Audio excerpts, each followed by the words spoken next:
समितीच्या निवडणुकीच्या निमित्ताने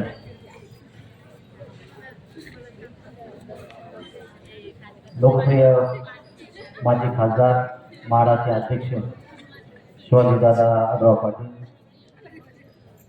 भीमाशंकर सहकारी साखर कारखान्याचे चेअरमन बाळासाहेब बेंडे नाना, सभापती उपसभापती, व्यासपीठावर असलेले सर्व मान्यवर, मी काही जास्त या ठिकाणी बोलणार नाही, परंतु हे अवसरी गाव हे जुने जाणते आणि आपली वडीलधारी मंडळी होती.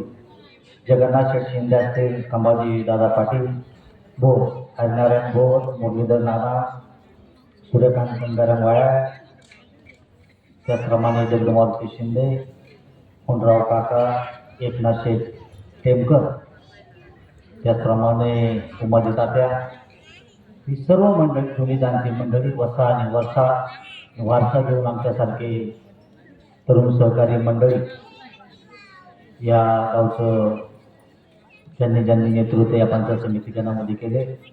शिंदेमाळ्यामधून सर्वांनी आणि अवसरीकरांनी या ठिकाणी प्रथमतः आपण पंचायत समितीला सुषमाताईंना या ठिकाणी संधी दिली. त्यानंतर आनंदराव शिंदे सभापती यांना संधी दिली. त्यानंतर संतोष शेठ भोर यांना संधी दिली आणि मला आता ही संधी माझ्या नामदार वळसे पाटील साहेब आणि शिवाजीदादा आढराव पाटील दादा यांनी या ठिकाणी या गणामध्ये माझ्यासारख्या एका छोट्याशा कार्यकर्त्याला संधी दिलेली आहे. आणि या जिल्हा परिषद गटासाठी विष्णू काका हिंगे यांना या ठिकाणी उमेदवारी दिलेली आहे.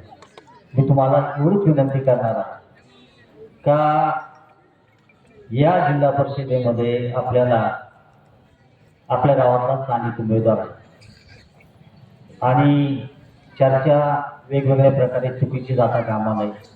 आपल्याला विष्णू काका हिंगेंच्या पाठीशी अवसरीकरांनी खंबीर साथ द्यायची आहे आणि घड्याळाचं बटन दाबून काकांना प्रचंड बहुमताने त्या ठिकाणी विजय करायचा आहे.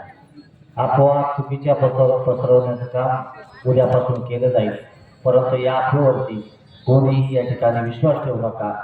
जर आपल्याला या अवसरीचा पंचायत समिती गणाचा किंवा अवसरी जिल्हा परिषद गटाचा विकास करायचा असेल, तो विकास फक्त माननीय नामदार वळसे पाटील साहेब आणि दादा यांच्याच मार्फत या ठिकाणी होऊ शकतो. आपली जी सर्वसामान्य शेतकऱ्यांची जी कामं आहेत, माझ्या माता भगिनीची कामं आहेत, ती जर पूर्ण करायची असेल, वैयक्तिक लाभाच्या योजना जर करायच्या असेल, तर ती फक्त कामं ही विष्णू काका हिंगे यांच्या मार्फत या ठिकाणी पूर्ण होऊ शकतात.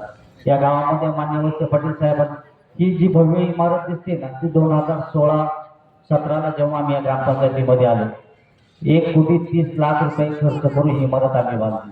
तो सभामंडप मागे दिसतोय, तो साहेबांनी या ठिकाणी 18 लाख रुपये दिला आणि ही मागची आपली माझी शाळा ही सुद्धा त्या ठिकाणी आता भव्य इमारत झालेली आहे. ही सर्व अवसरी गावामध्ये जेवढी कामं झाल्या ती फक्त वळसे पाटील साहेब यांच्या माध्यमातून आणि दादाच्या माध्यमातून ही सर्व कामं झालेली आहे. मी तुम्हाला विनंती करतो, तुम्ही मला कधी या ठिकाणी आवाज द्या. मी तुमच्या सुखात असेल, दुःखात असेल, अडचणीच्या काळामध्ये असेल, तुमचं अनमोल मत वाया घालवू नका. दोन्हीच्या दोन्ही मतं ही घड्याळाला करा. मी आता जास्त बोलत नाही, कारण दादांना, नानांना आणि काकांना बोलायचे. एवढीच विनंती करतो. जय हिंद, जय महाराष्ट्र.